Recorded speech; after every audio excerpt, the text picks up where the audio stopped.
মননশীলতার মাধ্যমে আত্মবিশ্বাস তৈরি করার কৌশল। আত্মবিশ্বাস হলো ব্যক্তিত্বের অন্যতম গুরুত্বপূর্ণ গুণ, যা আমাদের ব্যক্তিগত ও পেশাগত জীবনে সফল হতে সাহায্য করে।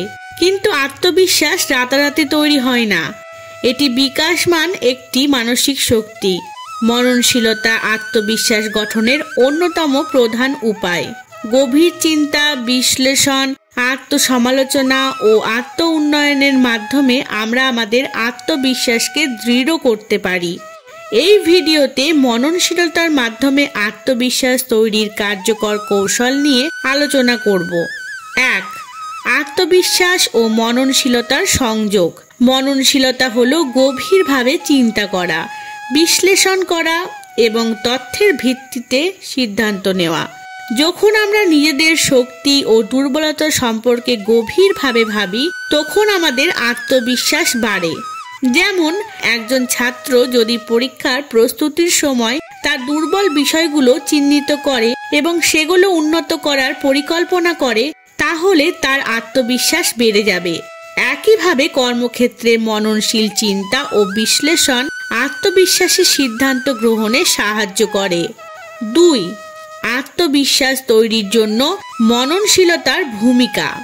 অনেক সময় আমরা নিজের সক্ষমতা নিয়ে সন্দেহ করি, যার কারণ হতে পারে অতীতের ব্যর্থতা, অন্যের নেতিবাচক মতামত, অজানা বিষয়ে ভয়, নিজেকে ছোট করে দেখা। যখন আমরা আত্মবিশ্বাসহীনতার প্রকৃত কারণ বুঝতে পারি, তখন তা কাটিয়ে ওঠার জন্য কার্যকর পদক্ষেপ নেওয়া সহজ হয়। 3. ইতিবাচক মনোভাব গড়ে তোলা। মননশীলতা আমাদের শেখায় যে প্রতিটি সমস্যা সমাধানযোগ্য। যারা মননশীল চিন্তা করেন তারা ব্যর্থতা থেকে শিক্ষা নেন এবং ইতিবাচক মনোভাব বজায় রাখেন।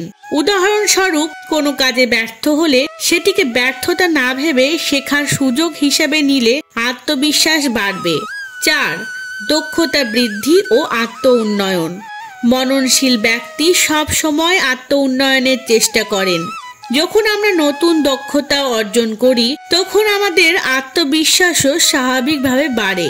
যেমন নতুন ভাষা শেখা, জনসম্মুখে কথা বলার অনুশীলন, নতুন প্রযুক্তি শেখা। নতুন কিছু শেখার ফলে আমাদের সক্ষমতা বাড়ে, যা আত্মবিশ্বাস বৃদ্ধিতে সহায়ক হয়।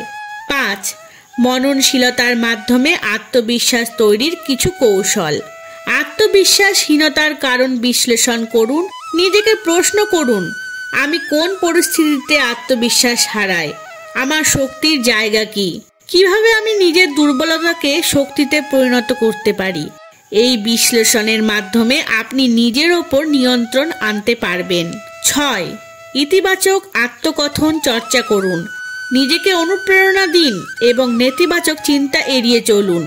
যেমন, আমি পারবো, আমি আমার লক্ষ্য অর্জন করব, আমি উন্নতি করছি। এই ধরনের আত্মকথন মনোভাব পরিবর্তন করে এবং আত্মবিশ্বাস বাড়ায়। 7. ব্যর্থতাকে শেখার সুযোগ হিসেবে নিন।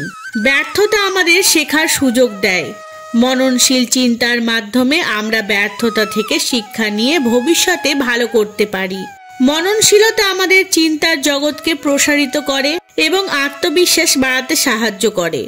গভীর চিন্তা, বিশ্লেষণ ও আত্ম উন্নয়নের মাধ্যমে আমরা আত্মবিশ্বাসী হয়ে উঠতে পারি।